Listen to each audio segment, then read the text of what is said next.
آپ تشریف لا رہے تھے بابا صاحب سے ملنے کے لیے، بابا فرید گنج شکر رحمۃ اللہ علیہ سے، تو جو ایکسپیکٹڈ وقت تھا اس پہ آپ خواجہ نظام پاک لیٹ ہو گئے. تو بابا صاحب جب وہ پہنچے تو انہوں نے پوچھا نظام تم تو کہہ رہے تھے کہ ہم دوپہر کو پہنچ جائیں گے، جس طرح آج کل دھند ہے نا تو ہم بھی دوپہر کو چلے، میں اور ہم کہیں رات کو 2:30 بجے یہاں پہ پہنچے. تو پریشان ہوتے ہیں دوست احباب، یہاں سے بھی فون جا رہے تھے. تو انہوں نے کہا تم لیٹ کیوں ہو گئے؟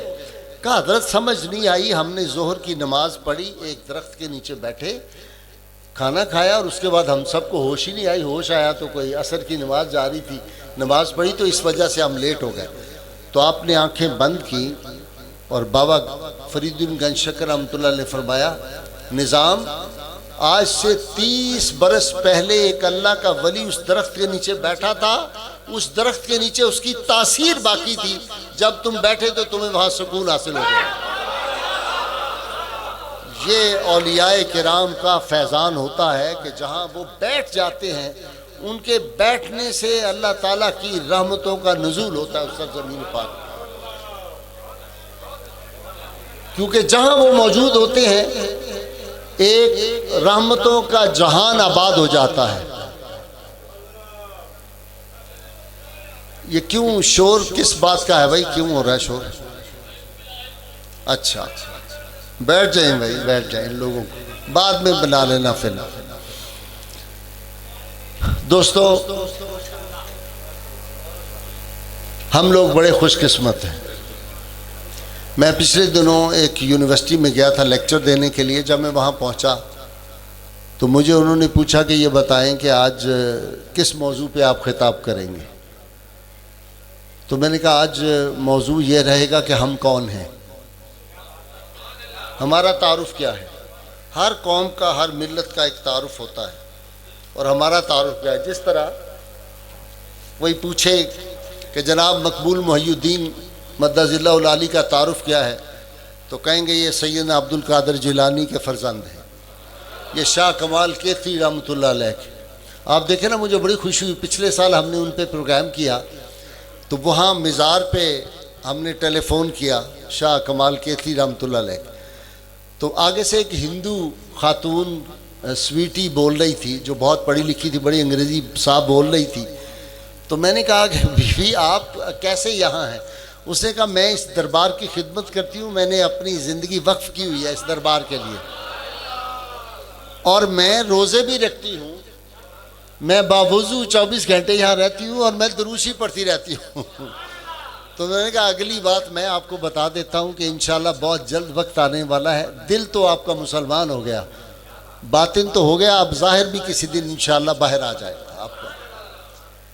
تو یہ بزرگان دین جو ہوتے ہیں، یہ ایک بڑی بات میں عمومی طور پہ کہتا ہوں کہ عالم جو ہوتا ہے نا تو وہ اپنی بات بنواتا ہے، بڑی زوردار بات، اپنی دلیل سے بات بنواتا ہے.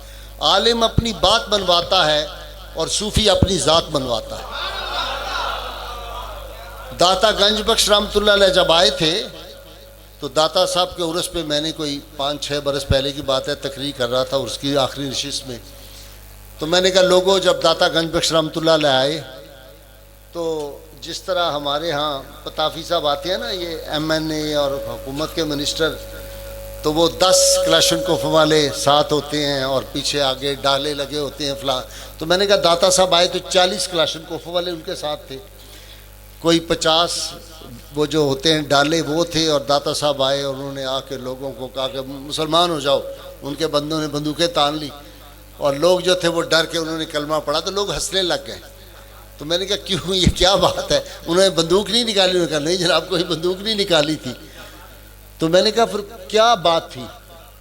یہ جو اولیاء کرام ہوتے ہیں اللہ تعالیٰ نے ان کی نگاہوں کے اندر وہ تاثیر عطا کی ہوتی ہے کہ طیبہ سے منگائی جاتی ہے، سینوں میں چھپائی جاتی ہے. توحید کی میں ساغر سے نہیں نظروں سے پلائی جاتی ہے.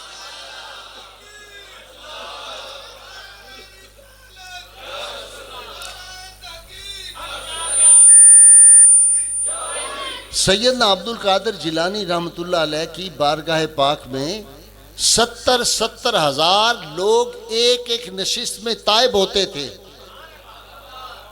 اور آپ نے خود فرمایا کہ 5000 تو یہود و نصارہ تھے جو میرے ہاتھ پہ جنہوں نے کلمہ طیبہ پڑھا مسلمان ہو گئے. اور ایک سیدنا عبد القادر جیلانی رحمۃ اللہ علیہ بات بڑے فخر سے فرمایا کرتے تھے، فرماتے تھے کہ اللہ تعالیٰ نے لوگوں کے دل میری 2 ان انگلیوں کے درمیان رکھے ہیں، میں چاہوں تو ان کے دل یوں پھیر دوں، چاہوں تو یوں پھیر دوں. تو اولیاء کرام، اب اس بات کو سمجھنے کے لیے ایک بات سمجھ لیجئے، یہ جو مقناطیس ہوتا ہے نا، اس کا تو تجربہ آپ سب کو ہوگا، مقناطیس ہوتا ہے. تو مقناطیس کیسے بنتا ہے؟ اس کے 2 طریقے ہوتے ہیں مقناطیس بننے کے. ایک یہ ہے کہ لوہے کو لیتے ہیں، اس میں سے بڑی پاورفل بجلی گزارتے ہیں تو وہ مقناطیس بن جاتا ہے، اور جو ہی لوہے کے قریب رکھیں وہ لوہے کو اپنی طرف کھینچ لیتا ہے. دوسرا طریقہ یہ ہے کہ مقناطیس کو لے کے لوہے کو پکڑتے ہیں، اس کے ساتھ رگڑتے ہیں یا اس کے پاس رکھ چھوڑتے ہیں، تو وہ جو مقناطیس ہے اس کے اثرات لوہے پہ آ جاتے ہیں، دوسرے لوہے پہ آ جاتے ہیں. مقناطیس کے اثرات لوہے پاس رہے تو اس پہ آ جاتے ہیں، تو اللہ والے کے پاس بیٹھے تو نہیں آتے. لاہور میں سیدنا عبد القادر جیلانی کا 2 برس پہلے عرس تھا ہمارے ڈیفنس میں. تو میں جب وہاں گیا تو جو صاحب خانہ تھے انہوں نے کہا ہمارا ایک عزیز ہے نوجوان، وہ باہر سے پڑھ کے آیا، وہ کہتا ہے کہ ولیوں کے پاس بیٹھنے کا کیا فائدہ ہوتا ہے جی، بندہ اپنی کتابیں پڑھے، ان کے پاس کیوں جائے اتنا چل کے دور دراز سفر سے، جیسے آپ ملک کے کونے کونے سے آئے ہیں. تو اتفاق سے الحاج نعیم خان صاحب میرے دوست بیٹھے ہوئے ہیں. میں نے کہا خان صاحب مجھے اپنا فون دے دیں، موبائل اپنا دے دیں. اور میں نے اپنا موبائل بھی جیب سے نکالا. یہ پیر جی بیٹھے ہوئے ہیں یہاں پہ، میرے نعیم الحق شاہ صاحب. تو میں نے کہا پیر جی آپ بھی اپنا موبائل، میرا موبائل ان کے پاس تھا، میں نے ایسے رکھا اور لوگوں سے کہا کہ میاں مجھے تو پتہ نہیں تھا، میں تو سادہ آدمی ان چیزوں کو جانتا نہیں. یہ صاحبزادہ غلام نصیر الدین تھے نا گولڑے والے، تو وہ فوت ہوئے. تو کسی صاحب نے مجھے ان کی نعت، ان کی جو وفات پہ، میں تو ان دنوں ہائی کورٹ کا جج تھا، ملتان بینچ پہ تھا، میں جا نہیں سکا، میری بہت دوستی تھی نصیر الدین سے. تو ان کے وہ جنازے پہ ایک آدمی نے نعت پڑھی تو مجھے وہ بہت پسند آئی. وہ نعت بڑی اعلیٰ قسم کی تھی کہ پتہ نہیں تیرا زیر نظام چل رہا ہے، میری زندگی کا تجھ سے یہ نظام چل رہا ہے، مجھے بھیک مل رہی ہے، میرا کام چل رہا ہے، اس طرح کی الفاظ تھے.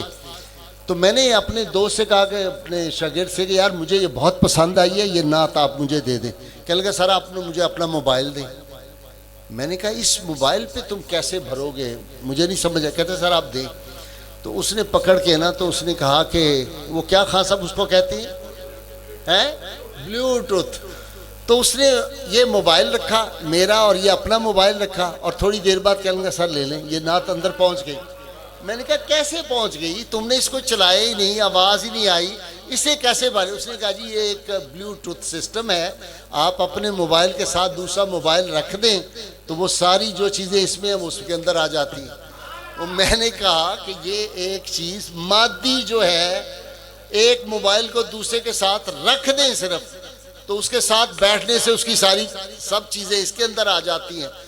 اللہ والوں کے پاس بیٹھو گے تو کچھ نہیں تمہارے اندر آئے گا. اللہ تعالیٰ، اللہ کے بندوں کے وجود سے وہ نوری قدسی شعائیں نکلتی ہیں، وہ ریڈیٹ کرتی ہیں جو آپ کے قلوب کے اندر چلی جاتی ہیں، آپ کو اس کا جو فائدہ ہوتا ہے. یہ اولیاء اللہ کے پاس. میں ایک دن گیا ملنے کے لیے، آپ کو دلچسپ بات بتاؤں. میاں نواز شریف صاحب وزیر اعظم سے ملاقات ہوئی، بہت لمبی ملاقات ہوئی. تو مجھے انہوں نے کہا بولا آدمی ہے بیچارہ، ایسے ہی اس کو کوئی پڑھنے لکھنے کا بھی نہیں پتہ، اور اسی اپنی بعض نالائکیوں کی وجہ سے آج وہ بھگت رہے. تو مجھے کہتے ہیں جی غازی صاحب ایک بات تو بتائیں کہ یہ جو ہم مزاروں پہ جاتے ہیں بزرگوں کے، ان کے بڑے جو تھے وہ بڑے عقیدت مند تھے. میاں شریف صاحب جو تھے مرحوم، بڑے نیک آدمی تھے، اور داتا صاحب ریگولر جاتے تھے. تو یہ سعودیہ ودیہ آج گئے جب آپ کو پتہ ہے، تو وہاں کچھ ان کے معاملات گڑبڑ ہو گئے عقیدے. تو مجھے کہتے ہیں جی یہ جو ہم مزاروں پہ جاتے ہیں تو غازی صاحب یہ تو شرک نہیں ہوتا مزاروں پہ جا کے بزرگوں سے مانگنے کے لیے؟ میں نے کہا ہاں جی یہ تو بہت گڑبڑ ہوتی ہے، وہاں نہیں جانا چاہیے. میں نے کہا اسی لیے مجھے بہت ڈر لگتا ہے کہ آپ کے بزرگ جو تھے وہ بھی مزاروں پہ جاتے تھے، خدا نخواستہ ان کی آخرت بھی خراب ہو گئی. تو وہ پریشان سے ہو کے نا مجھے کہتے نہیں میں سمجھنا چاہتا ہوں، مغرب کا ٹائم تھا۔ میں نے کہا جی میں آپ کو سمپل بتاتا ہوں اگر آپ کو بات سمجھ آ جائے۔ میں نے کہا ایک حدیث پاک میں بیان کرنے لگا ہوں جس پہ اہل سنت کا، تشیع کا، دیوبندیوں کا، اہل حدیثوں کا اور اہل سنت کا سب کا اتفاق ہے۔ یہ علامہ شہزاد مجدی بڑے علوم حدیث کے ماہر ہیں، یہ اتفاق اس بات سے کریں گے، سب لوگ اس حدیث پہ متفق ہیں۔ حدیث کیا ہے؟ سید عالمین صلی اللہ علیہ وسلم نے ارشاد فرمایا، آدمی کی قبر یا جہنم کے گڑھوں میں سے ایک گڑھا ہوتا ہے یا جنت کے باغوں میں سے ایک باغ ہوتا ہے۔ تو میں نے کہا مجھے بتاؤ کہ داتا گنج بخش کی قبر، سیدنا معین الدین چشتی اجمیری کا مزار پاک، سیدنا غوث الاعظم کا مزار مبارک، سیدنا علی احمد کا مزار پاک، خواجہ غریب نواز اور خواجہ نظام الدین محبوب الہی اور بابا فضل الدین گنج شکر کا اور شاہ سلیمان توسیع کے مزارات اگر جنت کے باغ نہیں ہیں تو پھر کس کی قبر جنت کا باغ ہوگی؟ تو کہہ لگے یہ تو میں مانتا ہوں، یہ تو واقعی یہ بزرگ تھے، بڑے اللہ والے تھے۔ تو میں نے کہا جس آدمی کو تھوڑی سی بھی عقل ہوگی وہ نہیں چاہے گا کہ جنت کے کنارے جا کے خوشبو سونگے۔ ہم جو بزرگان دین کے مزارات پہ جاتے ہیں تو ہم تو جنت کے باغوں میں جاتے ہیں۔ حضور سید عالمین صلی اللہ علیہ وسلم جب معراج کی رات گئے تو سیدنا ابراہیم علیہ السلام سے ملاقات ہوئی، تو جناب سید الانبیاء سیدنا ابراہیم علیہ السلام نے فرمایا میرے بیٹے محمد صلی اللہ علیہ وسلم اپنی امت سے کہو کہ یہ باغات میں جا کے چرا کریں، یہ کھایا کریں، پھل جا کے باغات میں جایا کریں۔ وہ باغات کون سے ہیں؟ فرمایا یہ اہل دل کی، اہل ذکر کی محفلیں ہوتی ہیں۔ یہ محافل جو ہے نا بزرگان دین کی، نبی کریم صلی اللہ علیہ وسلم ایک ریئر حدیث میں آپ کو سنانے لگا، بہت کم لوگوں نے اس کو پڑھا ہے۔ ایک دن حضور رحمت عالمین صلی اللہ علیہ وسلم اپنے صحابہ سے بڑا پیار کرتے تھے، تو آپ نے کہا کہ فاروق اعظم عمر تمہیں پتہ ہے کہ آدمی کے دل دو ہوتے ہیں؟ تو سیدنا عمر رضی اللہ تعالیٰ نے عرض کیا یا رسول اللہ میں تو ایک ہی دل سے واقف ہوں، یہ جو دھڑکتا ہے۔ آپ نے فرمایا نہیں، ایک دل مجازی ہوتا ہے یہ جو دھڑکتا ہے اور ہم کہتے ہیں کہ جی دل کی تکلیف ہو گئی ہے، اور ایک قلب حقیقی ہوتا ہے، ایک قلب مجازی ہوتا ہے اور ایک قلب حقیقی ہوتا ہے۔ حضرت عبداللہ بن مسعود رضی اللہ تعالیٰ عنہ نے اس پہ کمال کی بات کہی۔ آپ نے فرمایا وہ جو قلب حقیقی ہے نا اس کو 3 جگہ پہ تلاش کرو۔ پہلے پورے اخلاص کے ساتھ، پورے آداب کے ساتھ قرآن حکیم کی تلاوت کے وقت۔ دوسرا فرمایا ذاکرین کی محفل میں جہاں اللہ کا ذکر ہو رہا ہو وہاں پہ اپنے قلب حقیقی تلاش کرو۔ اور تیسری فرمایا کہ جب تم اپنی تنہائی میں ہو، تم ہو اور تمہارا خدا ہے، جب اللہ سے 1 to 1 تم ہو اس وقت تم اپنے قلب حقیقی کو تلاش کیا کرو۔ تو ہم تو یہاں میاں اس لیے آتے ہیں، وہ اپنا دل مردہ دل نہیں ہے، اسے زندہ کر دوبارہ، کہ یہی ہے امتوں کے مرتے کہن کا چارہ۔ اقبال کہتا ہے مجھے یہ ڈر ہے دل زندہ تو نہ مر جائے، کہ زندگانی عبارت ہے تیرے جینے سے۔ نبی کریم صلی اللہ علیہ وسلم نے ارشاد فرمایا ذکر کرنے والا دل اور ذکر نہ کرنے والے کی مثال یوں ہے جیسے زندہ اور مردے کی مثال ہے۔ جو لوگ ذکر نہیں کرتے ان کے تو دل ہی مردہ ہو چکے ہیں۔ اس لیے آج کے دور میں دوستو ضرورت یہ ہے، یہ جو خانقاہیں ہیں نا یہ دل زندہ کرنے کی فیکٹریاں ہیں۔ آج اللہ ماشاءاللہ مجھے بہت دکھ ہوتا ہے، ہماری خانقاہ مر رہی ہے۔ میں پچھلے دنوں مشائخ کانفرنس میں گیا تھا، میں نے جا کے سب پیر حضرات بیٹھے تھے، میں نے ہاتھ جوڑے، میں نے کہا اللہ کے واسطے ہماری خانقاہ کو زندہ ہونا چاہیے۔ آج میں ملا ہوں سید مقبول محی الدین سے، طبیعت خوش ہو گئی دوپہر سے ساری، میں نے کہا تھکن اتر گئی ہے جی مل کے آپ سے۔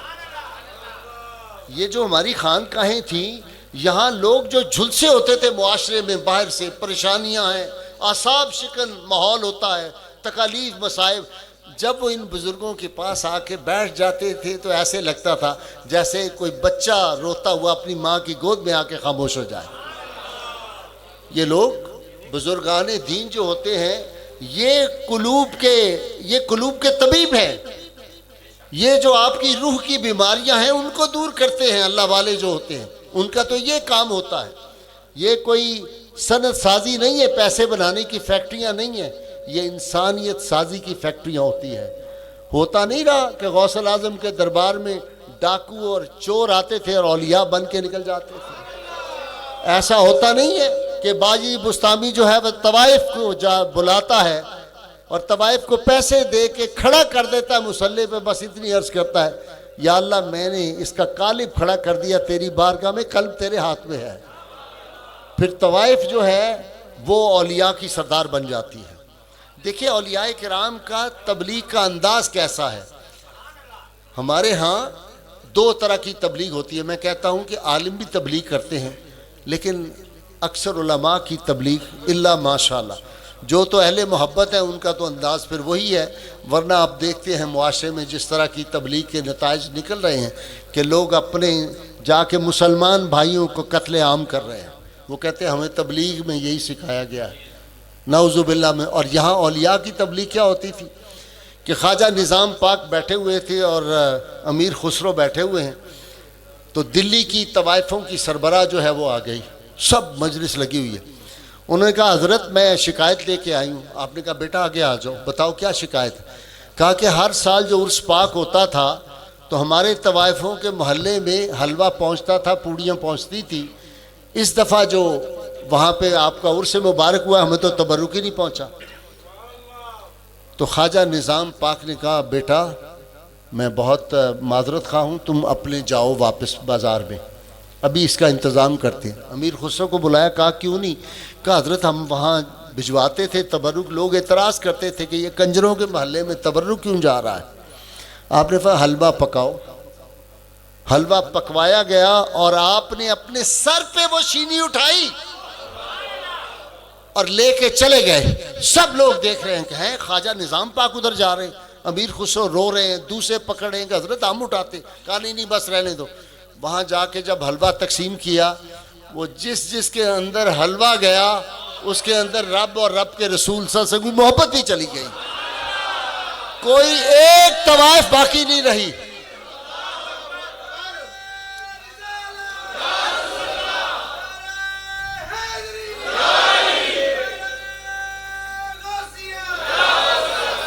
یہ جو محبت کے تھے نا معاملات ہمارے بزرگوں کے، وہ ہم سے چلے گئے۔ بجھ رہے ہیں چراغ دیر و حرم، دل جلاؤ کہ روشنی کم ہے۔ یہ دلوں کو روشن کرنے کی اس وقت ضرورت ہے میرے دوستو۔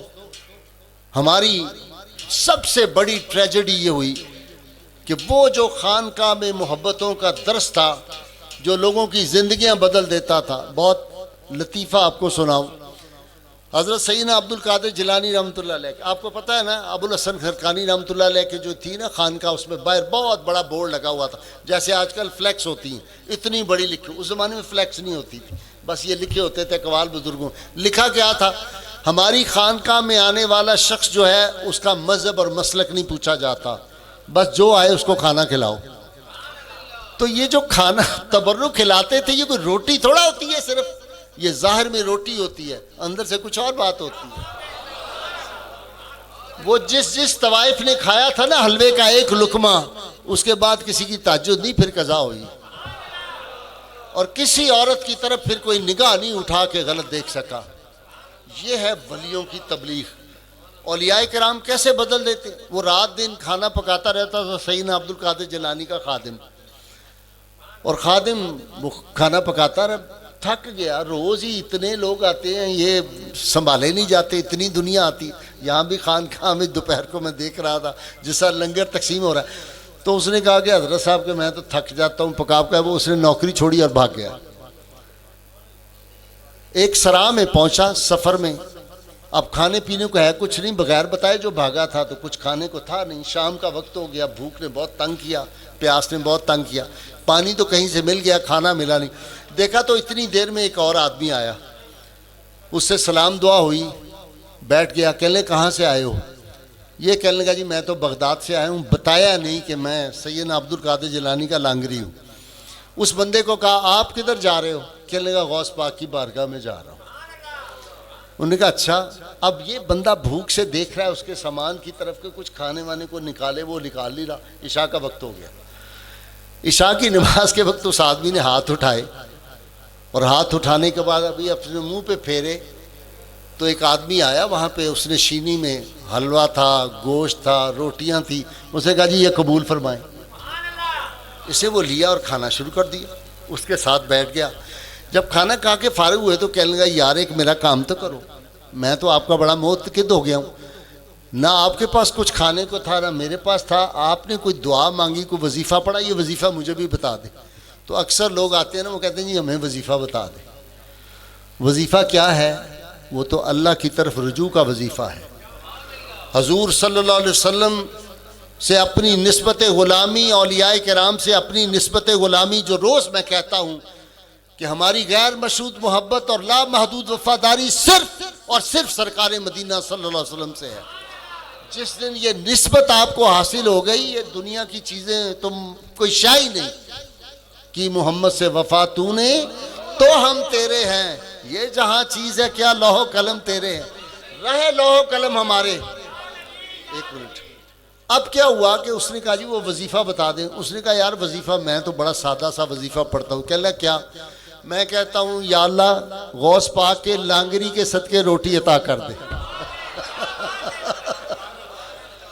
وہ رونے لگا لانگری، کہنے لگا چلو واپس گیا تو سید عبد القادر جیلانی کہا تم پتہ چلا تھا بھاگ گئے تھے تو یہ تم واپس کیسے آ گئے؟ انہوں نے کہا جی سمجھ آ گئی سرکار، یہ بزرگان دین جو ہیں ان کے ہاں جب آؤ گے تمہارے قلوب زندہ ہو جائیں گے، دنیا کی تمہارے سامنے کوئی حقیقت نہیں رہے گی۔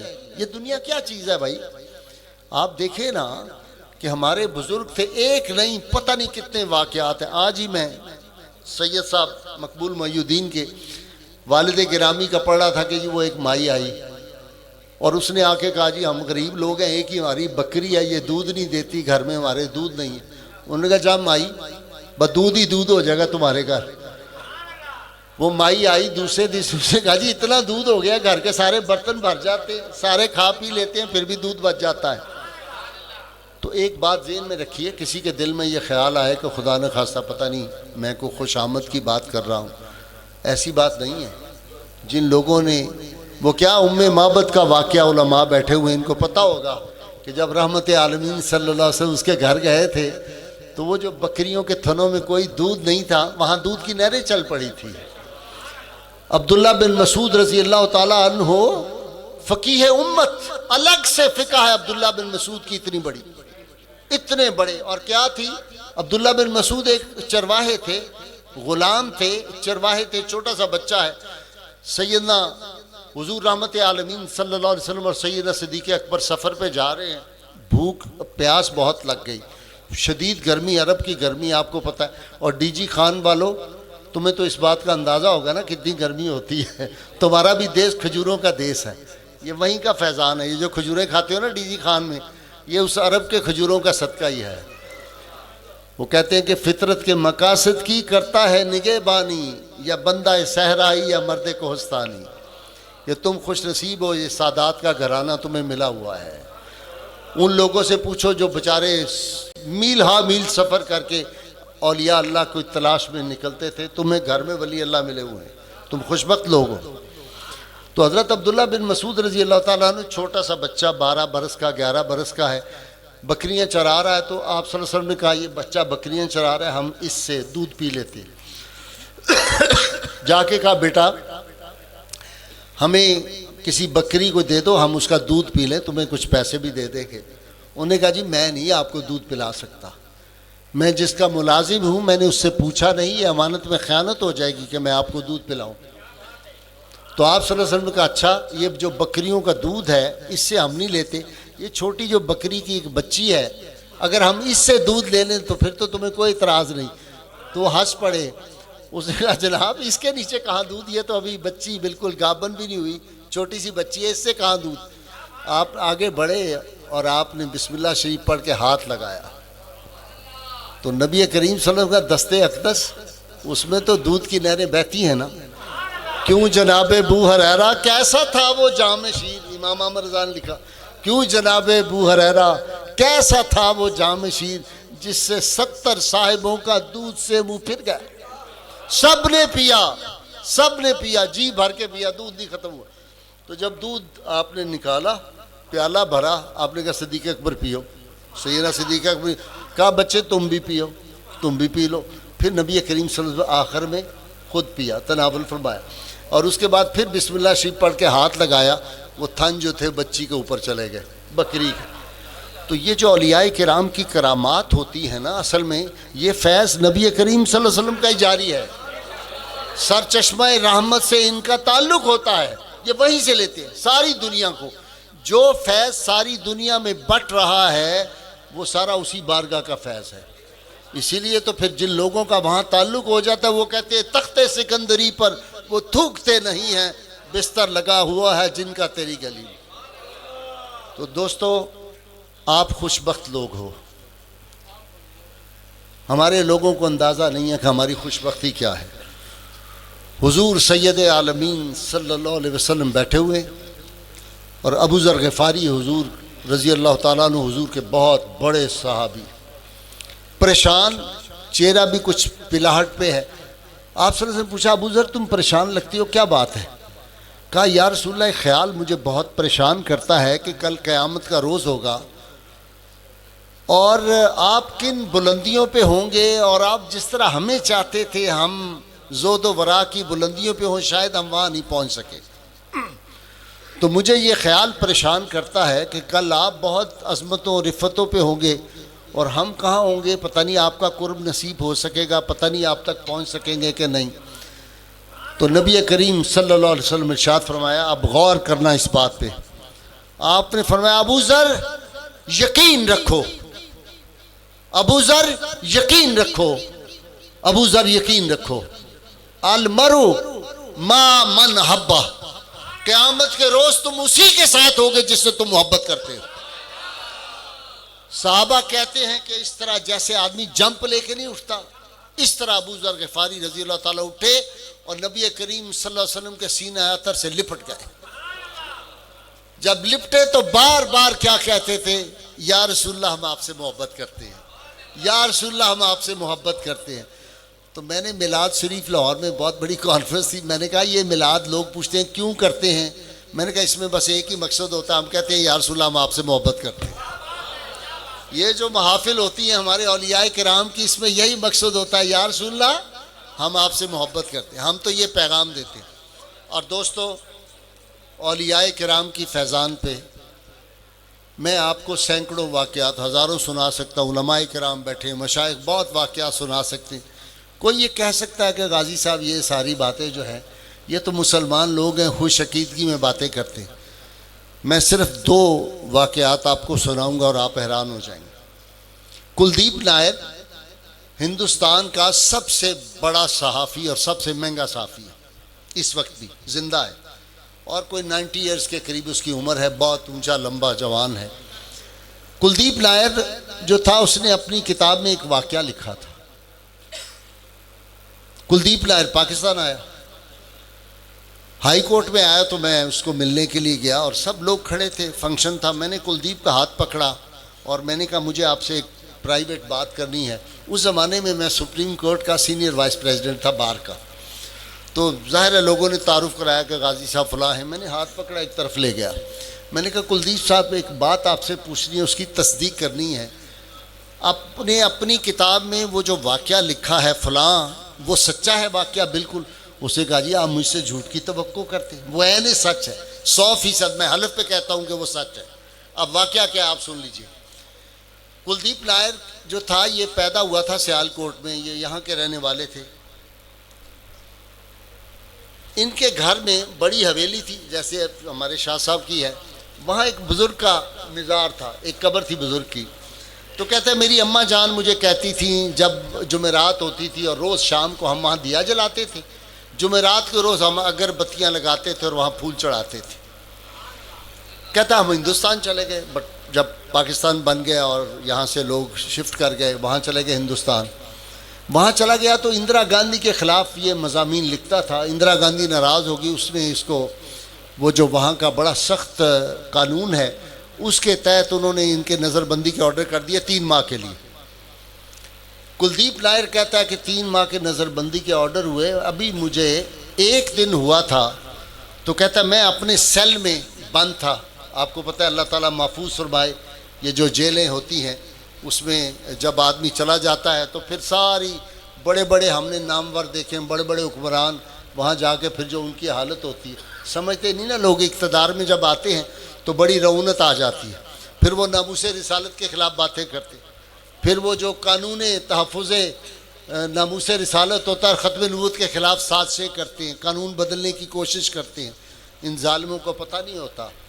میں نے کہا ہے پچھلے دنوں کہ اللہ اور رسول سے جنگ نہ کرو، اللہ کے کسی ولی کی شان میں گستاخی ہو جائے، حدیث قدسی اللہ کریم فرماتے ہیں من عاد علی ولی فقد اذنتہ بالحرب، جس نے میرے ولی سے دشمنی کی اس کو میرا اعلان جنگ ہے۔ یہ پوچھئے سید علی احمد شاہ رحمۃ اللہ علیہ، ان کے والد گرامی تھے مقبول محی الدین صاحب، بازار میں جا رہے تھے، کہیں چلتے ہوئے ایک آدمی کے پاؤں پہ پاؤں آ گیا، اس نے کہا تم اندھے ہو، تمہیں نظر نہیں آیا؟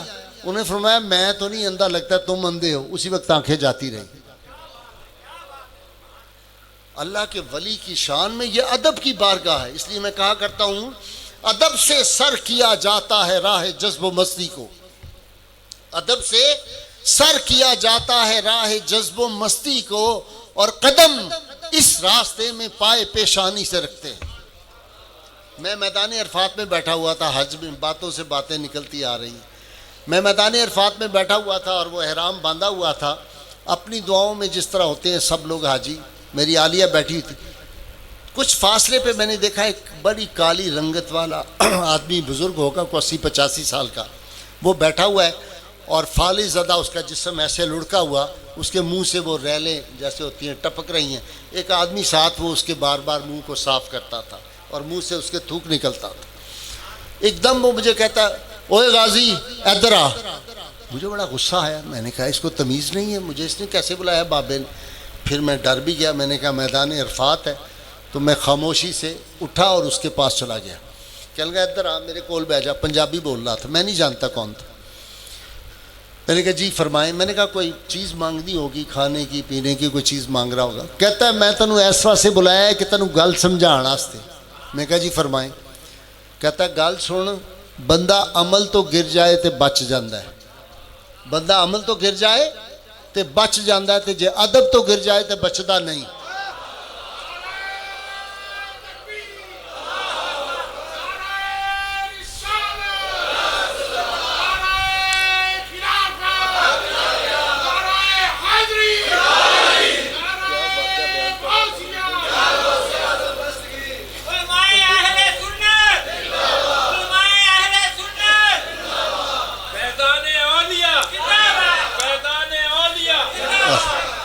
پیر صاحب جب اس کو قید میں رکھ دیا تو کلدیپ کہتا ہے کہ میں نے دیکھا رات کو ایک دم میں نے دیکھا کہ ایک بزرگ آئے ہیں، انہوں نے سبز کپڑے چوگا پہنا ہوا ہے اور وہ آ کے کرسی پہ میرے پاس بیٹھ گئے۔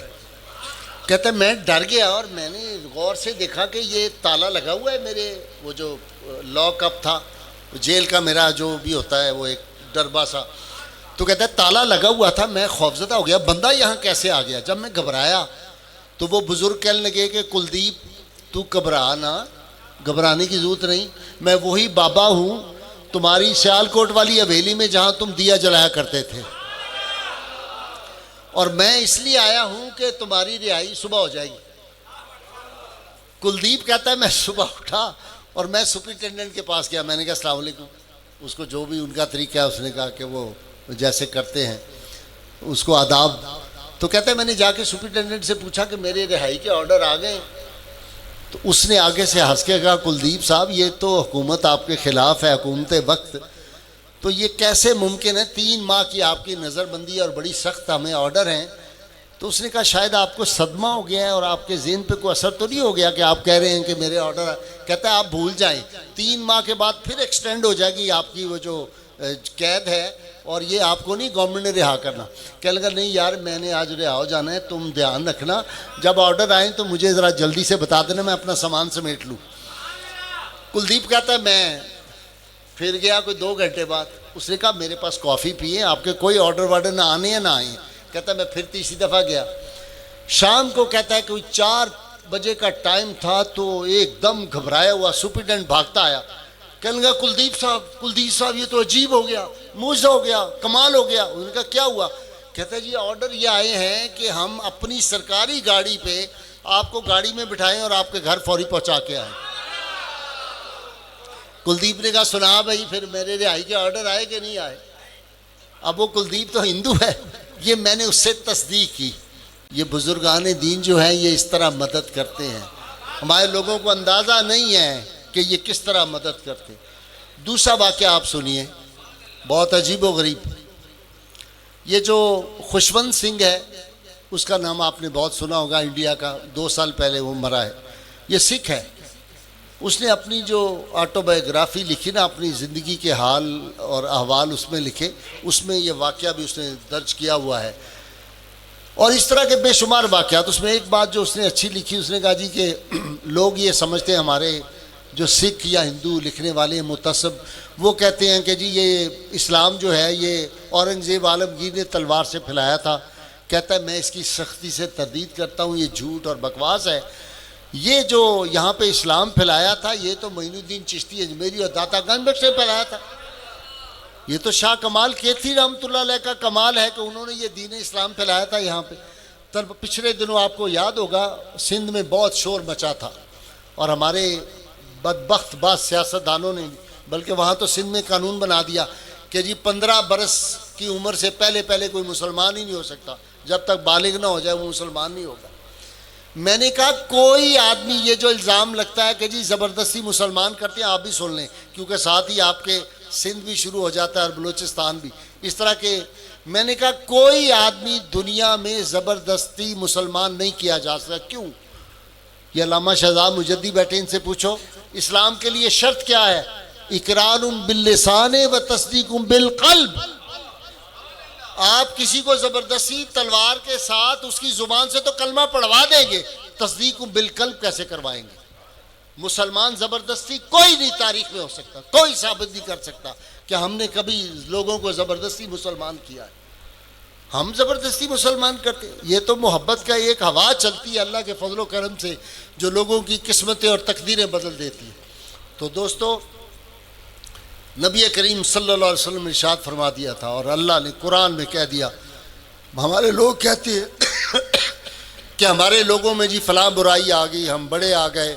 میں ایک بات ہمیشہ کہا کرتا ہوں اور یاد رکھو، آپ سنتے رہتے ہو مجھے ٹی وی پہ، کہ یہ امت 14.25 صدیوں میں عمل میں کمزور رہی ہے، عشق میں یہ کبھی کمزور نہیں رہی، کبھی عشق میں کمزور نہیں. جس طرح دور صحابہ میں حضور رحمت عالمین صلی اللہ علیہ وسلم کے غلام جو تھے وہ نبی کریم صلی اللہ علیہ وسلم کی ناموس کی حفاظت کرتے تھے، آج کا مسلمان بے شک عمل میں کمزور ہے، اسی طرح ناموس رسالت کے لیے میدان میں کھڑا ہے اور قیامت تک کھڑا رہے گا. حکومت کو یہ بات جان لینی چاہیے. روز یہ منسٹر کوئی ادھر ادھر، یہ ان پڑھ، یہ جاہل بعض اوقات باتیں کرتے ہیں ناموس رسالت کے خلاف، ختم نبوت کے خلاف بات کرتے ہیں. ان جاہلوں کو کیا پتا یہ ملک کیسے حاصل کیا گیا تھا. 1929 میں غازی علم الدین شہید نبی کریم صلی اللہ علیہ وسلم کی ناموس پہ قربان ہو گیا تھا. 1935 میں غازی عبد القیوم شہید جو تھا، عدالت کے اندر کراچی میں سیشن جج کی عدالت، غیر مسلم جج کی عدالت کے اندر اس نے نتھو رام کو جہنم رسید کیا. علامہ اقبال نے کیا لکھا؟ قائد اعظم کو خط لکھا. اسے کہا جناح صاحب، میں یہ دیکھ رہا ہوں کہ بر صغیر میں دن بدن نبی کریم صلی اللہ علیہ وسلم کی شان پاک کے خلاف سازشیں ہو رہی ہیں، لوگ سازشیں کر رہے ہیں. ہمیں ایک ایسا خطہ زمین حاصل کرنا ہے جہاں ہم محمد عربی صلی اللہ علیہ وسلم کی ناموس کی حفاظت کر سکیں. جب یہ قربانی دے دی تم نے 1929 اور 1935 میں، ایسے نہیں اقبال کے پاس جب گئے نا لوگ سفارش کے لیے، تو علامہ اقبال سے کہا جی غازی عبد القیوم کی سفارش کریں، سزائے موت جو ہے وہ عمر قید میں بدل جائے. تو علامہ نے کہا وہ غازی عبد القیوم کمزور پڑ گیا. انہوں نے کہا نہیں جی، وہ تو کہتا ہے میں نے شہادت کا جذبہ رتبہ لینا ہے.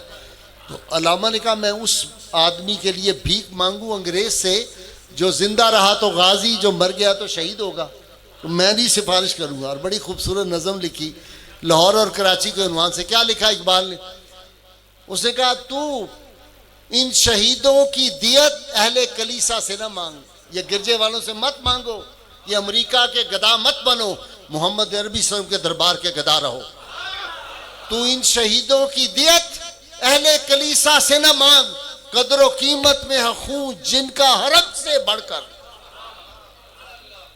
اقبال ایسے نہیں باتیں کر گیا. اقبال نے کہا، کیا خوبصورت بات نیاز الدین کے نام لکھی جی، یاد آ گئی.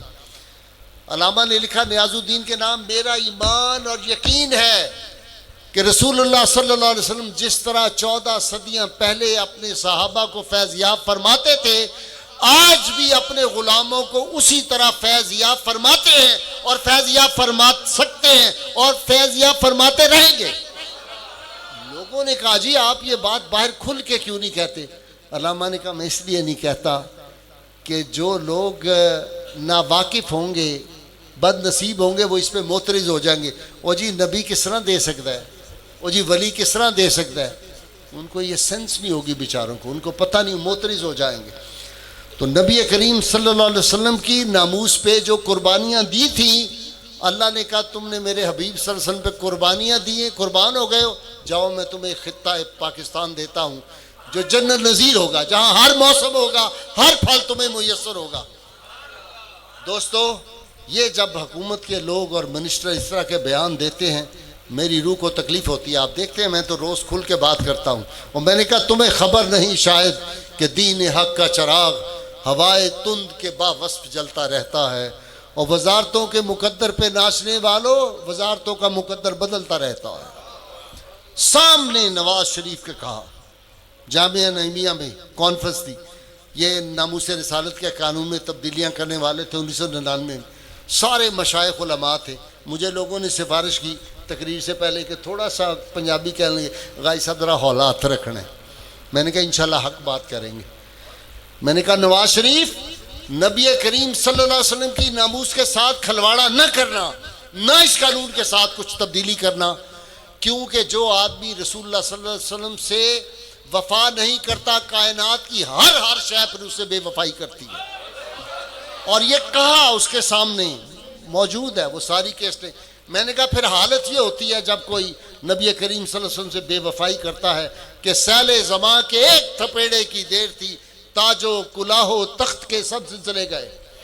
4 مہینے رہتے تھے، اسی وزیر اعظم کو الٹی ہتھ کڑی لگا کے جیل میں پھینک دیا انہوں نے. اور آج بھی یہ اس بات کو سمجھ لیں.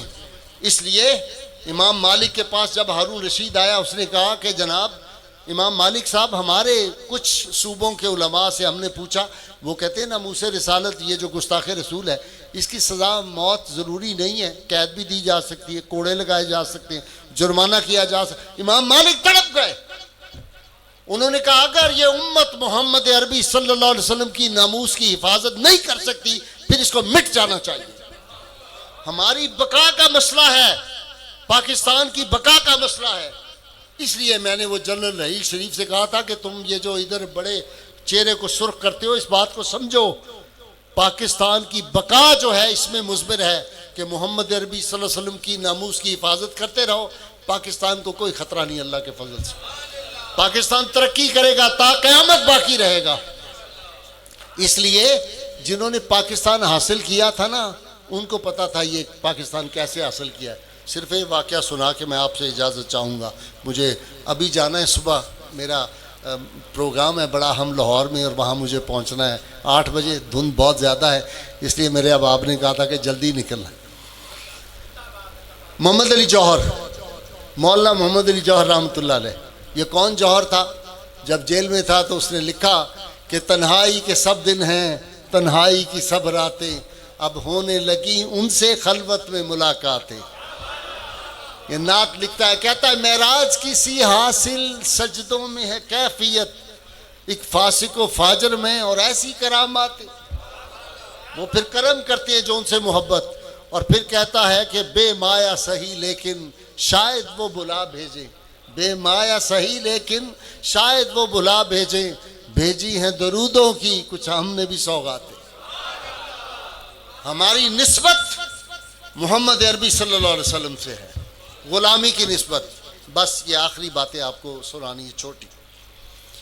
محمد علی جوہر کھڑا ہے، کراچی ٹرائل ہو رہا ہے، دونوں بھائی قید میں تھے، دونوں کا ٹرائل ہو رہا. شوکت علی بھی کھڑے تھے، محمد علی جوہر بھی کھڑے تھے. محمد علی جوہر نے کھڑے ہوئے دونوں بھائی ملزموں کے طور پہ، ادھر کھڑے ہو جاؤ عمران. تو شوکت علی بڑے بھائی تھے، تو ایسے محمد علی جوہر نے اس کے کندھے پہ ہاتھ رکھا اور رکھ کے مخاطب ہو کے انگریز جج سے کہتا ہے، جج صاحب یہ میرا بڑا بھائی شوکت علی ہے، ہم چھوٹے تھے تو ہمارا باپ مر گیا تھا، اور اس کے بعد ماں نے کہا تھا کہ بڑے بھائی کا بڑا ادب کرنا ہے، بیٹھو اس کا احترام کرنا. تو کہتا ہے جب ہم اسکول میں جاتے تھے نا تو ہماری ماں چونی مجھے دیتی تھی 4 آنے. اب آج کے نوجوانوں نے 4 آنے دیکھے ہی نہیں ہوگے، کیونکہ اب تو جو 100 روپے کا نوٹ ہے اس کی بھی ویلیو 4 چونی رہ گئی ہے. بددیانت حکمرانوں کی وجہ سے اس ملک میں یہ پیسے کا حال ہو گیا، قدر ہو گئی، کھا گیا اس ملک کو لوٹ کے.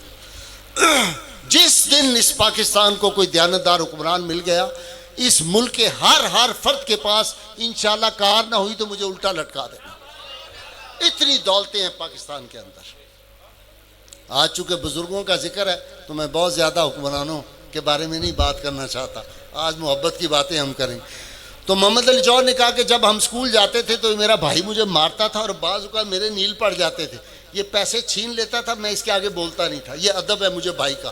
لیکن جج صاحب اگر شوکت علی میرے دین کے خلاف اور میرے آقا و مولا محمد عربی صلی اللہ علیہ وسلم کی شان پاک کے خلاف ایک فکرہ کہہ دے، اللہ کی قسم میں اس کا سر تن سے جدا کر دوں.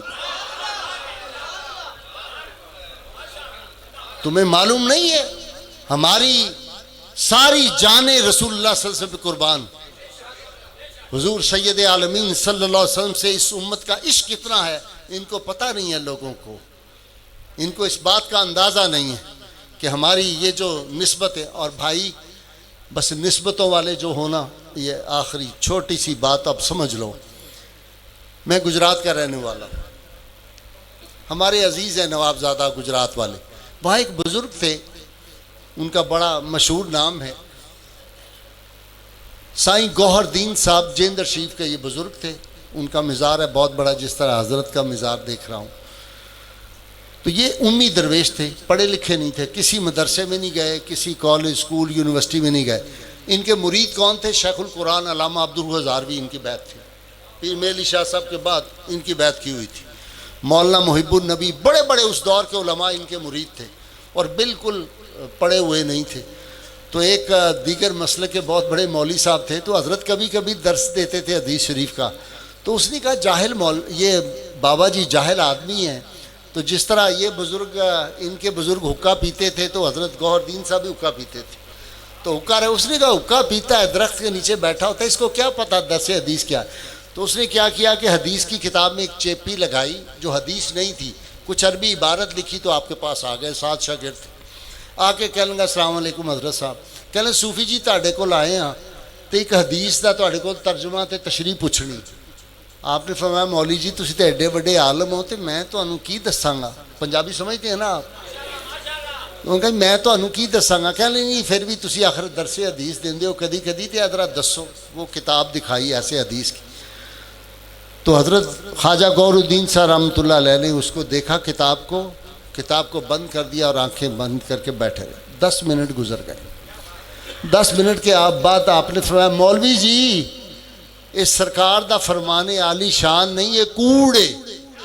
بچوں کو سمجھ نہیں ہوگی، جھوٹ کو کوڑ کہتے ہیں پنجابی میں. انہوں نے کہا یہ کوڑ ہے، سرکار دا فرمان نہیں. تو مولوی صاحب نے کہا جی آپ کو کیسے پتا، آپ تو عربی پڑھے نہیں ہوئے. کہنے لگے میں سرکار دی بارگاہ چرچ کیتا یا رسول اللہ تہاڈا فرمان ہے. تے آپ نے فرمایا نہیں مولوی کوڑ مارتا ہے.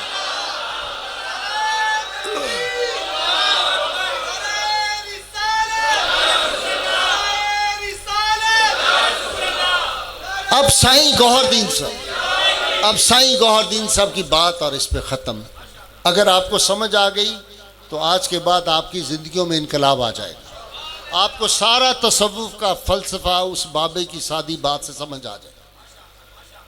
بابا جی کا ایک خادم تھا سائیں، وہ ہر وقت خدمت کرتا تھا. آپ بڑے خوش تھے. وہ کبھی کبھی کہتا کہ سر کچھ سانوی عطا فرما دیو.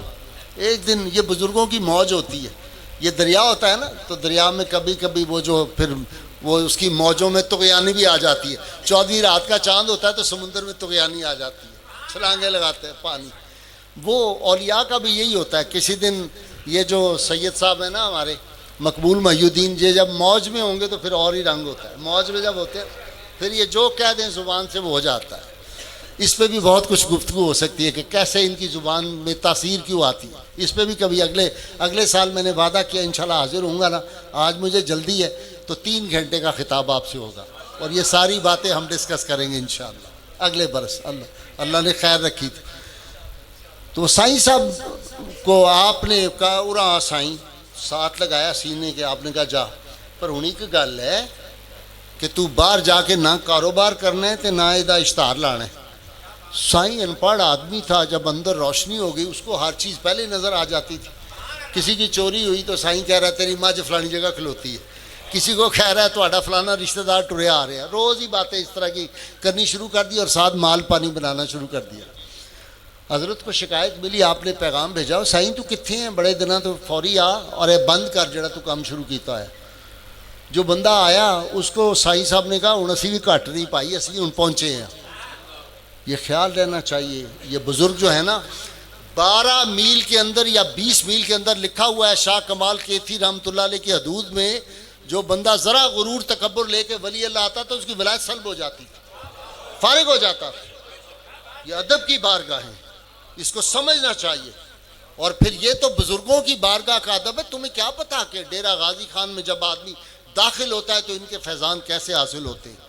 یہ ادب کی بارگاہ ہے، بزرگان دین کا ادب کرنا چاہیے. اور پھر مدینہ منورہ کا اس کا تو کوئی شمار ہی نہیں نا. میرے لیے ہر گلشن رنگی سے بھلی ہے، کانٹے کی وہ ایک نوک جو طیبہ میں پلی ہے. اے راہ روان شوق یہاں سر کے بل چلو، طیبہ کے راستے کا تو کانٹا بھی پھول ہے. یہ ادب جو لوگ کرتے ہیں پھر وہ فیض پاتے ہیں. با ادب با نصیب ہمیشہ ہوتا. تو جب آپ کو پیغام یہ ملا تو آپ کو بڑا دکھ ہوا، وہ سارا کچھ سلب کر لیا. بس سائیں صاحب فارغ ہو گئے. چند دنوں بعد اسی صدمے سے مر گیا سائیں. مرا تو اس کا چہرہ بدل گیا، کالا ہو گیا چہرہ سارا. اس کے بیٹوں نے جلدی سے اٹھایا سائیں کو اور جا کے کمرے کے اندر بند کر کے تالا لگایا. حضرت کی بارگاہ میں پہنچ خواجہ غور الدین صاحب رحمۃ اللہ علیہ کہا حضرت معاف کر دیو ساڈے پیو نوں دا تے چہرہ بھی بدل گیا ہے تے او دی ساری ولایت بھی جاندی رہی. آپ نے فرمایا نہیں، اس نے ہمیں دکھی کیا، بے ادب تھا، اب اس کی معافی نہیں ہے. شیخ القرآن علامہ عبدالرزاوی کے پاس گئے اور لوگوں کے پاس گئے. جو آیا آپ نے فرمایا نہیں میں دکھی ہوں، بس دل دکھایا اس نے، جاؤ اس کو دفنا دو جس طرح بھی ہے. اس کے بعد ہمارے ایک دور کے عزیز بہت بڑے نواب تھے، خان ملک گجرات کے جو نواب زادے ان میں سے تھے. وہ خان ملک صاحب بڑے حسین آدمی تھے، اتنی چوڑی چھاتی، 6.25 فٹ کا، تو بڑی بڑی مونچھیں رکھی، پہلوان آدمی تھے. ادب بزرگوں کا یہ کرتے تھے کہ باوجود اس کے کہ 300-400 مربے کے مالک تھے، جب پیروں کی حدود میں جاتے تو جوتے اتار دیتے اور پاؤں سے ننگے وہاں جایا کرتے تھے. اب یہاں ایک بات آپ کو سنا دوں ایمان افروز بھی، سر سید احمد خان تو اولیاء کو نہیں مانتے تھے، معجزات کو نہیں مانتے تھے.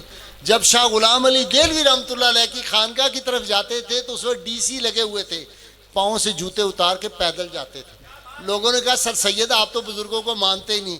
کہنے کہ میری اماں جان نے کہا تھا یہ میرے مرشدوں کا دربار ہے، جب وہاں جانا ہے تو پاؤں سے ننگے جانا، یہ سارا فیضان وہیں سے ملتا ہے. تو وہ خان ملک پہنچے. یہ چونکہ بہت محبوب تھے آپ کو، مرید بڑے خاص تھے.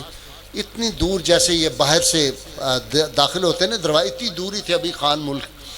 تو حضرت نے فرمایا کہ خان ملکا سارا جہان آندا تے تو نہیں سی آنا، میں نہیں انہوں معاف کرنا. خان ملکے کا حضرت صاحب میں تے معافی منگن ہی نہیں آیا، میری گل سن لو پہلے. آپ نے فرمایا آ جاؤ. قریب آ گیا، بٹھا لیا. کہا کیا بات ہے؟ اس نے کہا حضرت آپ کو پتہ ہے ہم تو 400 مربے کے مالک ہیں، ہماری زمین میں باغات بھی ہیں، ہماری زمین میں فصل بھی ہوتی ہے، گندم کی بھی، چنے کی بھی، دیگر، اور ہماری بنجر زمین بھی ہے. تو کہہ لگے جب کوئی بندہ آتا ہے نا تو وہ کہتا ہے واہ سبحان اللہ اے کدا باغ ہے؟ وہ کہتے ہیں جی یہ خان ملک دا باغ ہے. آگے آدمی جاتا ہے وہ کہتے ہیں اے کدی گندم میں؟ وہ کہتے ہیں خان ملک دی گندم میں. کہتا ہے آگے جب جاتے ہیں تو وہ زمین ہماری کلر شور والی بھی ہے، تو وہ اس کو کلر والی زمین جو ہوتی ہے نا بیکار، اس کو کلراٹی کہتے ہیں ہمارے گجرات میں. تو انہوں نے کہا پوچھتے نے کہ اے کلراٹی جڑی ہے زمین ایک دی ہے، اب آپ نے غور رکھنا ہے اس بات پہ۔ خان ملک نے کہا حضرت صاحب جب کلراٹی زمین پہ بندہ پوچھتا ہے نا تو وہ کہتے ہیں خان ملک دیے، تو عرض کیتا سرکار زمین پاویں کلراٹی ہوئے کو آندھی مال کر دیے، چاہے مرید نالائق بھی ہو وہ کہتے کدا مرید ہے، زمین کلراٹی ہوئے کو آندھی مال کر دیے، کہا نسبت۔ بس حضرت رونے لگ گیا، اٹھ کے کھڑے، کہنے چلو چلیے، جا کے کہا کھولو یہ دروازہ کھولو، اس کی وہ جو تالا لگایا وہ کھولو۔ جب نکالا تو چہرہ چمک رہا تھا سورج کی طرح۔ تو بار بار آپ روتے تھے اور کہتے تھے لوگوں کہو زمین پاویں کلراٹی ہوئے کو آندھی مال کان دیے، وہ ہم گناہگار سہی، ہم خطا کار سہی، محمد عربی صلی اللہ علیہ وسلم کے غلام ہیں۔ قیامت کے روز ایسے نہیں فرمایا۔ صحابہ نے پوچھا یا رسول اللہ اتنی امتیں ہوں گی، یا رسول اللہ آپ کیسے پہچان لیں گے؟ کہا اسی طرح پہچان لیں گے۔ پرسوں یہ میرے ساتھ پروگرام میں تھے علامہ شہزاد مجدی، تو یہاں میں نے یہ بات ان کو سنائی۔ میں نے کہا بھی تم گجر برادری سے تعلق رکھتے ہو، میری بھی وہ برادری ہے، تو ہمیں تو پانچ کلیانی بھینس جو ہے بڑا ہم جلدی پہچانتے گئے، پانچ کلیانی سب سے خوبصورت۔ تو حضور صلی اللہ علیہ وسلم نے کیا ارشاد فرمایا؟ فرمایا ساری امتیں ہوں گی لیکن میں اپنے غلاموں کو اسی طرح پہچانوں گا جس طرح ایک مالک جو ہوتا ہے اپنے گھوڑے پنج کلیانی کو پہچان لیتا ہے۔ ان کی نشانی مختلف ہوگی۔ وہ نشانی کیا ہوگی؟ کیا آپ نے فرمایا نہ انبیاء ہوں گے نہ شہداء ہوں گے، اللہ کے دائیں بائیں اللہ کے عرش کے بیٹھے ہوں گے، سورج کی طرح ان کے چہرے چمک رہے ہوں گے۔ یا رسول اللہ یہ کون ہوں گے؟ انبیاء بھی نہیں ہوں گے، شہداء بھی نہیں ہوں گے، چہرے ان کے چاند کی طرح چمک، یہ کون لوگ ہوں گے؟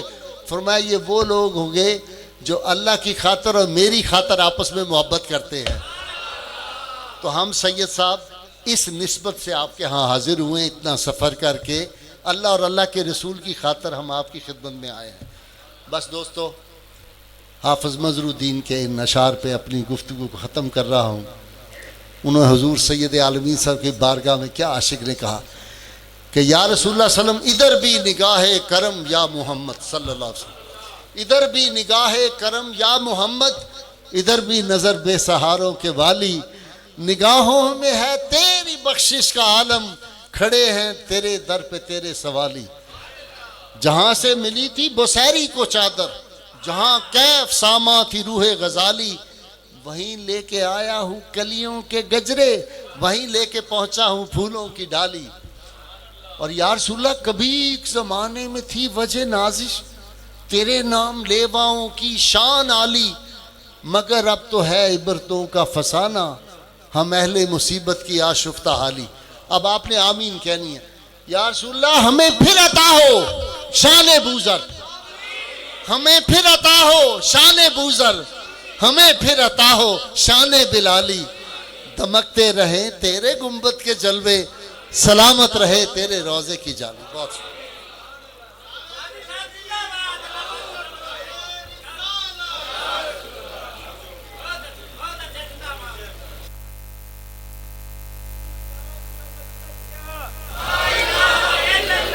پاکستان کا مطلب کیا؟ پاکستان کا مطلب کیا؟